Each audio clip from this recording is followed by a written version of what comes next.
Radio Infinita, idioma universal, con el auspicio de BCI Corporate and Investment Banking presentan Mirada Financiera. La periodista Paulina Yarur analiza los principales hechos que mueven a los mercados financieros de Chile y el mundo.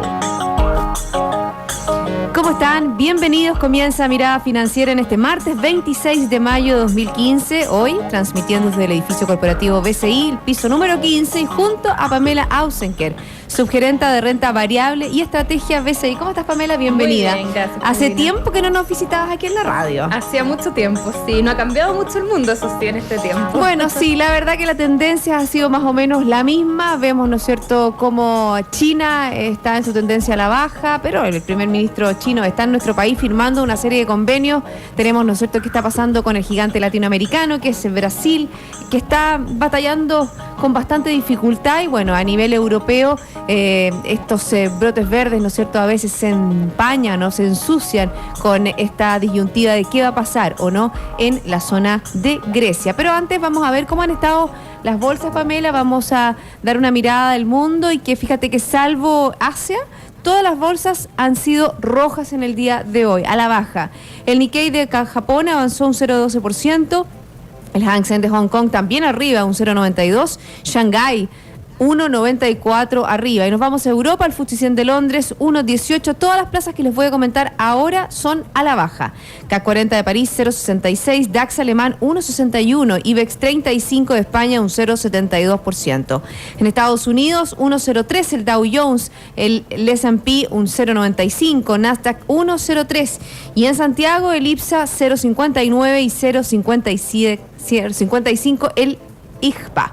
¿Qué pasa con el cobre? También tuvo una baja bien importante en el día de hoy. Recordemos que ayer no funcionó el cobre en la Bolsa de Metales de Londres por el Memorial Day, pero hoy tuvo una baja bien importante, un 1,02 en la Bolsa de Metales de Londres, cotizándose a nivel internacional en $2.78 la libra contado grado A. El que subió en el día de hoy fue el precio del dólar. Tuvo un aumento de 2,1 pesos con respecto al cierre de ayer, comprador 613,5 y vendedor 613,8. ¿Qué ha pasado en las bolsas en el día de hoy, Pamela? Una jornada bastante negativa, como decía. Mucho que ver con datos en Estados Unidos que, dicho sea de paso, fueron bien positivos, bienes durables, sobre todo, que hacía bastante tiempo que nos tenía acostumbrados a malos datos, salieron relativamente positivos y eso da cuenta un poquito de que el primer trimestre fue especial, tuvimos un Estados Unidos desacelerándose, probablemente por factores puntuales, factores de clima, ¿no es cierto? Tuvimos tormentas bien fuertes y un poco hace temer que la Reserva Federal, efectivamente, para aquellos que todavía eran escépticos, va a terminar subiendo las tasas este año.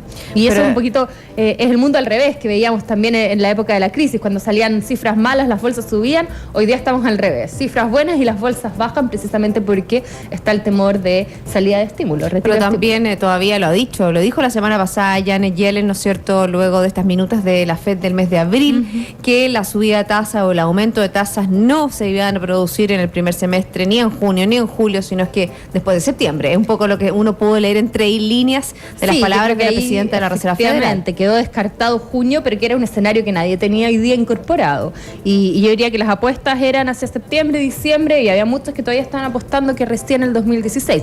Y con cifras positivas que se vayan confirmando, que es un poquito nuestra tesis para los próximos meses, vamos a ver cómo el mercado va a terminar migrando hacia septiembre.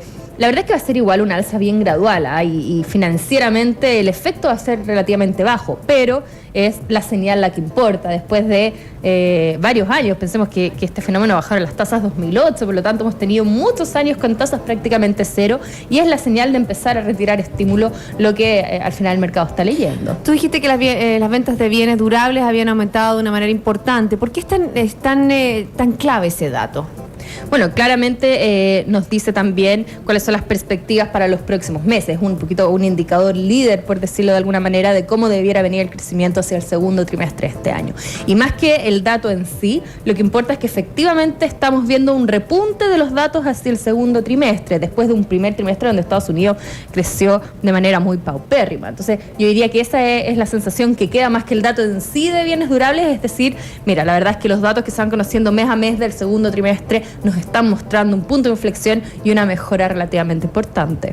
Por eso, con respecto a Estados Unidos, hemos hablado también lo que ha pasado con Europa y el euro. Hoy día tuvo una baja bien importante en relación al dólar, bajó, ¿no es cierto?, esa paridad de 1.10 y ya estaba en 1.08 en el día de hoy. Vemos, ¿no es cierto?, como un fortalecimiento del dólar a nivel global, incluso le ha pegado al yuan. Es que tiene mucho que ver con lo mismo. Al final, acá es, debilidad del dólar, o sea, debilidad del euro o fortalecimiento del dólar. Es un poquito va de la mano. Y al final lo que está pasando es eso. En la medida que Estados Unidos empieza a retirar estímulo, empieza a levantar la tasa, hace que el dólar obviamente a nivel mundial se fortalezca y por lo tanto el resto de las monedas tiendan a debilitarse. Y es lo que hemos visto con el euro y nosotros creemos que la tendencia va a seguir siendo bajista y de hecho estamos apuntando a algo más cercano hacia la paridad. ¿Largo plazo, mediano plazo? ¿Cuál es la visión que tienen ustedes? Probablemente hacia finales de año, más mediano plazo. ¿Y eso es una buena opción, por ejemplo, de poner las fichas o poner las apuestas en Europa? Yo sé que ustedes están apuntando o recomendando a sus clientes que Europa es una buena alternativa de inversión. Definitivamente, o sea, nosotros creemos que hoy día parte importante de un portafolio global tiene que estar posicionado en Europa. De hecho, si uno agarrara solamente lo que es renta variable internacional, debiéramos estar pensando en un tercio de la cartera ponerla en Europa, un tercio de la cartera ponerla en Estados Unidos y algo en Japón y algo bastante menor en lo que es Asia emergente. Pero Europa tiene que ser un país protagonista. Lo que sí estamos recomendando es que precisamente si estamos viendo al euro hacia niveles más cercanos a la paridad, salir pero con hedge, salir con una cobertura de moneda que haga, porque al final los retornos los medimos en dólares, ¿no es cierto? Entonces que haga que no perdamos la rentabilidad que puede tener el mercado europeo per se por moneda. ¿Y algunas empresas en particular, algunos países en particular en la zona euro? Como países hoy día nos está gustando bastante lo que es, Alemania, algo Inglaterra, lo que es Holanda y también lo que es Francia, que de hecho ha sido una incorporación que hicimos recientemente en nuestra cartera de recomendaciones. Y las empresas son aquellas empresas que debieran estar favoreciéndose por una depreciación del dólar, entre ellas algunas exportadoras, automotrices, y ahí hay que también entrar a ver cuáles son aquellas que no tienen tanta exposición a la zona euro per se, porque si no, no se benefician de esta depreciación del euro. ¿Qué pasa con España? Que la verdad que el Partido Popular tuvo un revés bastante duro, si bien obviamente sigue con mayoría, pero la verdad que ya no tuvo, ¿no es cierto?, estos 10 puntos de diferencia. Creo que sacó un 27% de las preferencias en estas elecciones municipales y antes tenía un 37%. Entonces un duro golpe también contra la administración de Mariano Rajoy. Sabemos que le ha tocado duro a Mariano Rajoy, que obviamente que ha tenido que lidiar con todo lo que es el desempleo. Y las medidas de austeridad, que yo creo que esto es un claro castigo. Pero incluso ahora estaba leyendo durante la mañana que lo que se está mirando son temas relativos a la corrupción y eso no tiene nada que ver obviamente con que las medidas que puede haber tomado de austeridad, para poder contener la caída de esa economía. Efectivamente, yo creo que hubo un voto castigo, pero eso ha sido algo muy transversal en Europa, ¿no? No es un fenómeno aislado de España, quizás con mayor medida en España. Y acá lo importante son dos lecturas. Primero, que hoy día ya se pierde este bipartidismo clásico de España, ¿no es cierto? El PP versus el PSOE. Y además que van a tener que salir a buscar consenso y salir a buscar coaliciones con partidos que no les acomoda y con partidos que tienen visiones, ya sea por medidas de austeridad o ya sea en términos nacionalistas, ¿no es cierto?, bastante distintas a las propias. Entonces ahí radica la importancia, pero como digo, esto es un fenómeno extendible en toda Europa. Lo vimos en su minuto en Grecia y lo hemos visto también en lo que es el Reino Unido, ¿no es cierto?, sobre todo lo que fue Escocia. Probablemente lo vamos a ver en otros países. El 5 de junio es una fecha bien importante para Grecia. ¿Cómo se viene la mano a tu juicio? Porque la verdad que hemos visto durante estos días un verdadero gallito, porque están haciendo a través de los medios de comunicación, ¿no es cierto?, declaraciones de intenciones, pero también declaraciones de que no todo va a ser tan fácil. Efectivamente, y esto es algo que venimos viendo desde el 2012, ha sido la misma historia. O sea, cada vez que se acercan fechas de pago... Que la tragedia griega es realmente a largo plazo ha sido. No se ha quitado nunca la tragedia. No, la verdad es que lo han estado dilatando lo más que han podido. Efectivamente, el 5 de junio tienen vencimientos bien significativos, 1,7 billones de dólares, o 1.700 millones de dólares por pagar. Y en esa línea la verdad es que hay bastante temor y yo diría que a poquito el mercado lo ha ido incorporando, porque hasta hace un mes atrás la verdad es que la sensación de que Grecia pudiera entrar en default era bien baja y hoy día ya han aumentado los temores de que Grecia no termine pagándole al FMI. Y de hecho está pidiendo, la verdad es que el segundo paquete de ayuda, que son algo más de $7.000 millones. O sea, estamos hablando de cifras realmente cuantiosas. Es difícil saber a priori qué es lo que va a pasar. Sí, como digo, creo que han aumentado las probabilidades de que Grecia termine no pagando, pero claramente que es un escenario de riesgo hoy día y no es nuestro escenario base tampoco. Te quiero traer al continente, viajemos a Brasil, porque hoy día hay noticias con respecto a la confianza de los consumidores en mayo, que vuelve a caer más de lo esperado, ubicándose, por ejemplo, en 81,5. Obviamente que esto va en línea con el débil consumo privado que se ha observado durante lo que va de año, y también eso ha afectado la manera en que importante las ventas y la producción de automóviles durante marzo. Brasil está en problemas, lo sabemos. También tuvimos ayer, veíamos cómo el ministro de Hacienda estaba implementando una serie de medidas. La moneda ha tenido una fuerte variación durante estos días. Sí, efectivamente. Bueno, Brasil también es una historia ya de un poquito de largo aliento, quizás no tanto como Grecia, pero de todas maneras que ya llevamos un tiempito con un Brasil relativamente complicado, una economía muy deteriorada y con problemas también de corrupción. Un poco lo que hablábamos antes en España también ha sido transversal a lo que ha sido Brasil. Efectivamente, lo que tenemos es un ministro de Hacienda bien comprometido con recortes presupuestarios. Ayer anunció recortes por más de $26.000 millones y alzas de impuestos también, que a priori es positivo, ¿no es cierto?, que esté cuidando la finanza o la salud fiscal, pero también es complicado porque estamos en una... de hecho, Brasil hoy día está en recesión. Con las cifras que conocimos el día lunes ya está en recesión su economía y por lo tanto estar pensando en incrementar los impuestos le va a jugar en contra al crecimiento económico. Va en la dirección correcta, por supuesto, es algo necesario, pero va a tener una consecuencia en crecimiento económico. Será un poco al modo de España, ¿no es cierto?, que hizo ese apretón del cinturón para regular el déficit fiscal que tenía esa nación. Tú hablaste de lo que significa, ¿no es cierto?, el concepto de caídas consecutivas por 3 meses. Eso es, ¿no es cierto?, contracción, ¿no es cierto? Eso ya es el fenómeno que estábamos comentando. Claro, cuando tú tienes 2 trimestres consecutivos de caídas en el Producto Interno Bruto, se dice que está oficialmente en recesión. Y la verdad es que las cifras negativas en Brasil vienen ya de bastante más de 6 meses. Y si uno ve los pronósticos, son que este año Brasil va a tener una contracción de más de un 1% de su Producto Bruto. Es decir, su economía va a estar muy resentida por tema de commodities y también por el ciclo en que se encuentra la economía brasilera hoy en día. Y con un real, eso sí, que de a poco va a estar haciendo un trabajo y va a permitir mayor competitividad para Brasil. Ya veíamos que hace unos días teníamos al real incluso por debajo de 3, ¿no es cierto? Hoy día ya estamos en 3.14, con una depreciación importante y nuestras expectativas, un poco de la mano de lo que comentábamos antes del dólar, del fortalecimiento del dólar, es que el real termine el año más cercano a 3,3 reales por dólar. Y eso de todas maneras que en un mediano plazo va a ayudar a reactivar la economía. ¿Y cómo le ayuda eso a las empresas chilenas o no le ayuda en nada? Veíamos hoy día, por ejemplo, cómo estaba cayendo la acción de LAN, más de un 2% en la bolsa local. Efectivamente, a la medida que tengamos un real depreciándose y una situación económica bastante compleja en Brasil, las compañías que tienen exposición a ese mercado en mayor medida, entre ellas lo que es LAN, lo que es Andina, lo que es Cencosud y lo que es Sonda, claramente que se van a ver afectadas y recordemos cuando hace unos meses atrás, un par de meses atrás, vimos de hecho el real llegar a 3,3, ¿no es cierto? Y tuvimos caídas muy fuertes en estas acciones. Lo que nosotros estamos pronosticando, como te decía, era que termine en torno a este nivel, en torno a 3,3, o sea, todavía tendríamos un poquito más de espacio para depreciaciones adicionales del real, con la consecuente caída probablemente en acciones que están expuestas a Brasil. Hablemos un poco de los resultados de las compañías que se han entregado a nivel local. ¿Cómo lo has visto tú?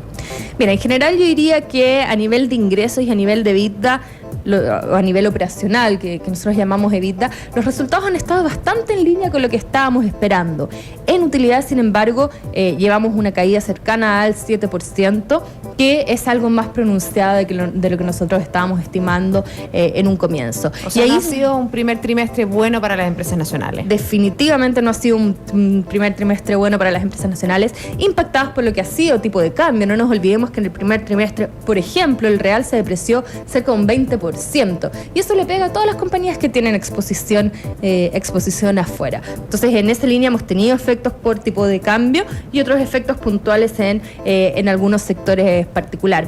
Pero, Sí, por hay que ejemplo, el mencionar- tipo de cambio, Pamela, le favorece a empresas exportadoras como las vitivinícolas. Por ejemplo, Conchitoro en particular no ha entregado todavía sus resultados, así que ahí está un estamos poquito esperando por esos ver. resultados, entonces. Estamos a la espera un poco de sus resultados. Sí, pero no nos olvidemos que hoy día, en representación de lo que es el IPSA, hay muchas más empresas importadoras o que tienen, en el fondo, parte importante de sus costos en dólares más que empresas exportadoras. Entonces, en esa línea, el tipo de cambio en general, al tener alzas o al tener depreciaciones, suele ser negativo para los resultados a nivel consolidado. Tú me hablaste de las utilidades. ¿Qué pasa con los costos? ¿Ha habido un aumento de los costos? Porque hablábamos, ¿no es cierto?, que el cuello de botella que tiene nuestro país tiene que ver específicamente con los gastos laborales y también de energía. Mira, la verdad es que si uno lo compara con lo que es 2014, el primer trimestre del 2014, no estamos viendo grandes deterioros en términos de margen. Por lo tanto, eso quiere decir que parte de los aumentos de costos se han ido traspasando a precios en la medida que se ha podido. No sé, quizás para el caso, por ejemplo, del retail, ¿no es cierto?, donde al tener además sus costos en dólares, como mencionaba, se han visto más impactados los márgenes.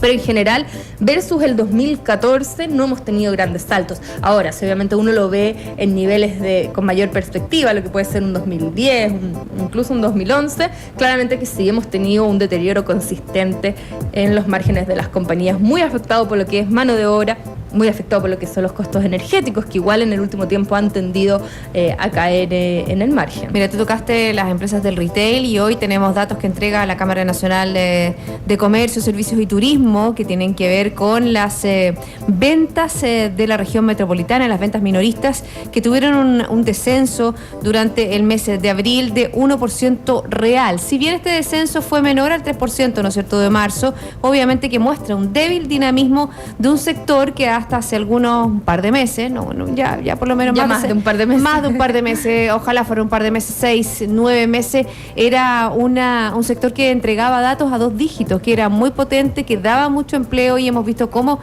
tú misma lo has dicho, o sea, como incluso dentro de las empresas del IPSA han sido afectadas por el dólar y también estamos viendo, ¿no es cierto?, cómo hay una demanda menor por sus productos, incluso este tiempo que si bien hoy día ha hecho bastante más frío que en días anteriores, veíamos, ¿no es cierto?, cómo leí un reportaje de cómo las empresas del retail, las grandes tiendas se preparaban para, ¿no es cierto?, comenzar antes las liquidaciones, porque ¿qué pasa con el stock de la ropa de invierno? Efectivamente, o sea, ahí tenemos un tema con las ventas retail. Hasta hace mediados del año pasado teníamos crecimientos por sobre el 10%. Hoy día, de hecho, nuestra estimación para este jueves, que se van a dar a conocer las ventas retail a nivel nacional, apuntan a un número plano, sin crecimiento, 0%, lo cual es bastante negativo.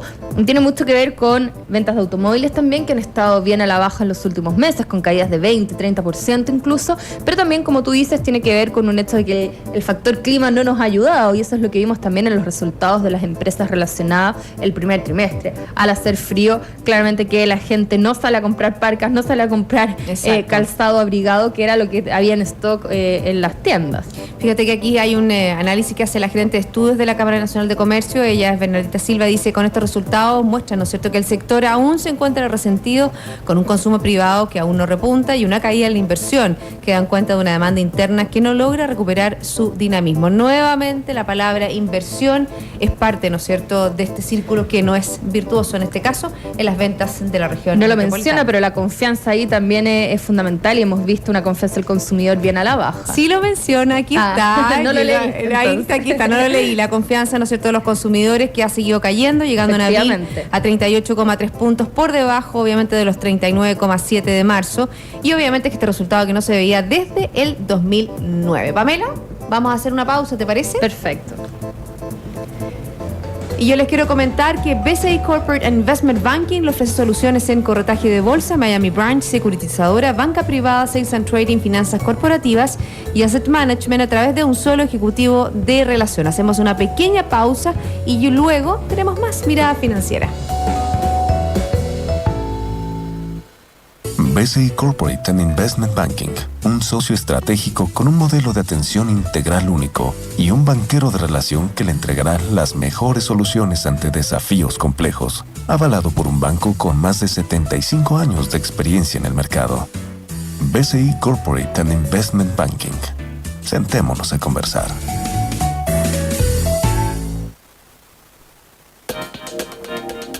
Ya estamos de vuelta aquí en el programa y yo les quiero comentar que en sus decisiones financieras BCI Corporate Investment Banking está junto a usted con un modelo de atención integral único que aporta valor y una ejecución distintiva. Sentémonos a conversar. Y precisamente estoy conversando con Pamela Ausenker. Me encanta que esté una mujer aquí acompañándonos en el programa. Pocas. Son pocas las mujeres y pocas las analistas, ¿no es cierto?, que dan una calidez femenina a los Así es. duros datos económicos. Ella es subgerente de renta variable y estrategia BCI. Pamela, estábamos hablando de las ventas, ¿no es cierto?, de la región metropolitana. Tú también comentaste, ¿no es cierto?, que luego este jueves se van a conocer las ventas a nivel nacional y las proyecciones no son tan buenas, como tampoco son tan buenas lo que está pasando a nivel del paro. El paro que está afectando a aduanas, a los puertos. La verdad que hay un análisis bastante complejo. Fíjate que 30.000 camiones detenidos y 95% del comercio exterior terrestre paralizado.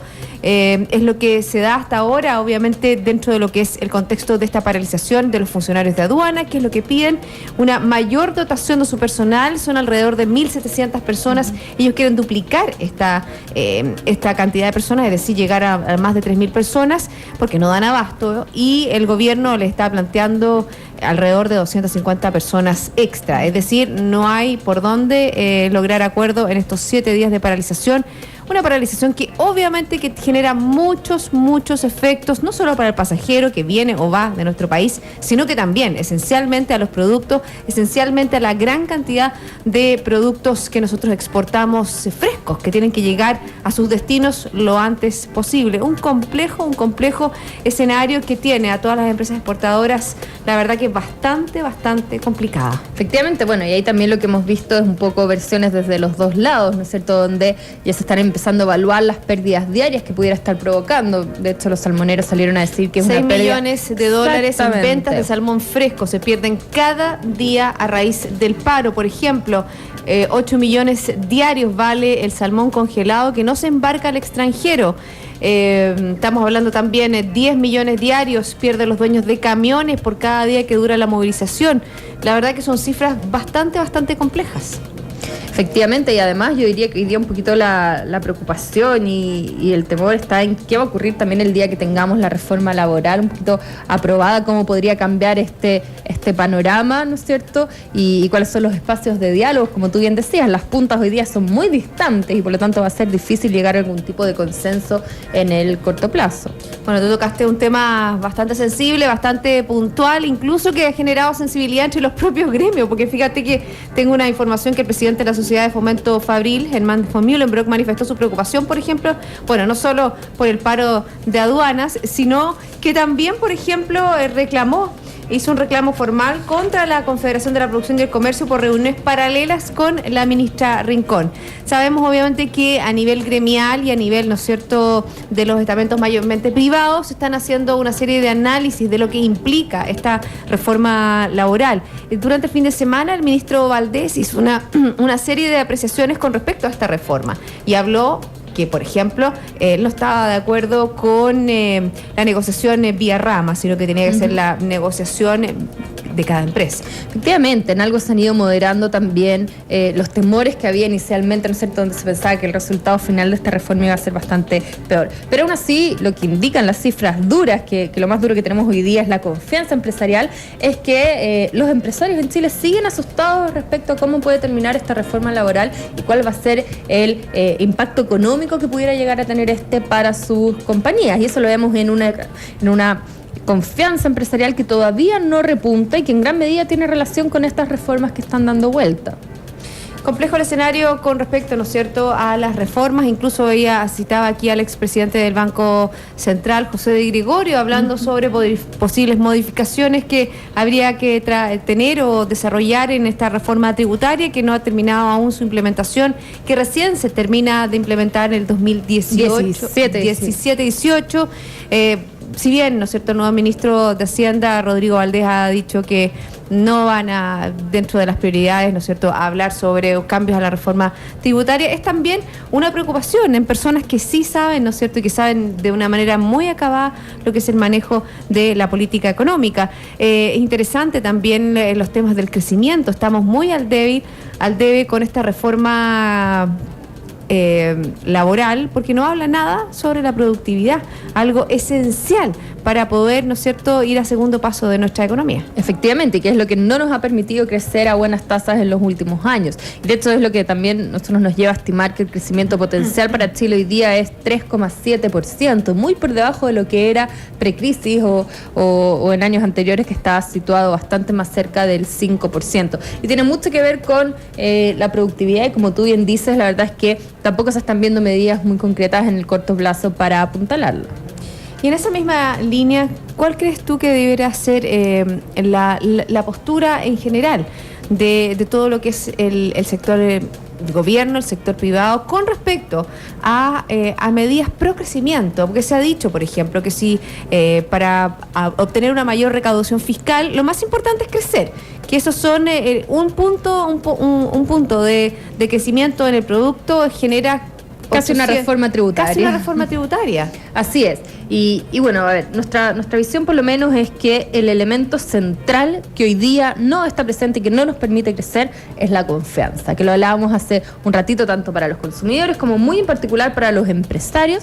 La verdad es que en la medida en que no veamos confianza de los empresarios en la economía local, difícilmente vamos a poder tener crecimiento. Por lo tanto, para mí, por lo menos de manera particular, la medida que se tiene que tomar o a lo que se tiene que apuntar es a mejorar la confianza de los empresarios y a repuntarla, mejor dicho, ¿no es cierto?, hacer que vuelvan a tener confianza y comiencen a invertir en Chile. Todos nuestros escenarios que nosotros estimamos, ya sea económico, ya sea para la bolsa, ya sea para el resto de los mercados financieros, la verdad es que todos tienen como supuesto base de que hacia fines de este año va a haber una recuperación en la confianza, tímida y gradual, pero al menos un punto de inflexión, cosa que hasta el minuto no hemos visto, y ese es uno de los principales escenarios de riesgo que enfrentamos.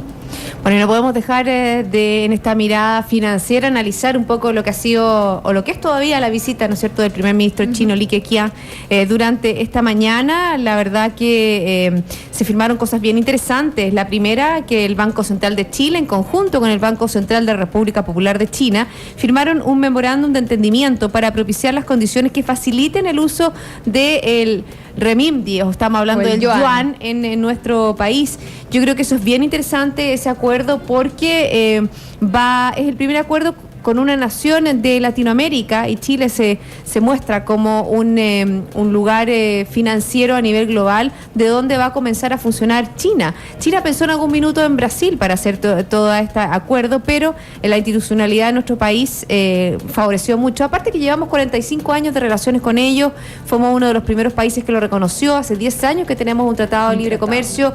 Durante esta mañana se reconoció eso también, una conmemoración de los años que hay tratado y relaciones diplomáticas con esta nación. Por ejemplo, tenemos al ministro de Economía, que valora la construcción de una hoja de ruta definitiva entre Chile y China. O sea, es fundamental, es nuestro principal socio comercial. Definitivamente es nuestro principal socio comercial, y además también habla un poquito de la importancia que va a ir tomando China, o que ya ha estado tomando, mejor dicho, a nivel mundial, ¿no es cierto? Y toda esta gira que está haciendo por Latinoamérica no es casual, sino que claramente es un socio comercial bien importante para China. Nosotros siempre lo hemos dicho, o sea, el crecimiento de China afecta de manera muy directa a nuestra economía por exportaciones, y ojo que ahí no hay solo minería, no es solamente cobre, tenemos exportaciones de vinos, de madera, Además de obviamente todos los commodities que son el principal demandante. Entonces ahí la verdad es que el gran vínculo comercial lleva a pensar también en que cada vez va a tener mayor importancia China, lo que era en su minuto Estados Unidos, que todos decían que si Estados Unidos estornudaba, toda Latinoamérica se resfriaba. Bueno, la verdad es que hoy día pasa más bien con China que con Estados Unidos. Exactamente, y para terminar el programa, un poco citar lo que dijo Li Keqiang durante esta mañana, que dijo que la mejor medicina para recuperar la economía mundial es la industrialización de los países. El primer ministro chino destacó la necesidad de profundizar en la cooperación bilateral, la colaboración financiera y la liberalización comercial. Son 3 palabras, 3 conceptos claves, ¿no es cierto?, que muestran un poco la importancia de la globalización, ¿no es cierto?, y del comercio internacional. Pamela, se nos acaba el programa. Decíamos de qué vamos a hablar hoy día, pero la verdad encontramos temas, se nos pasaron volando estos 30 minutos. Espero que vengas a vernos nuevamente aquí a Mirada Financiera. Cuando quieran, gracias. Y a todos ustedes, sigan en compañía de Radio Infinita. Nosotros nos reencontramos mañana a las 2 de la tarde para una nueva Mirada Financiera.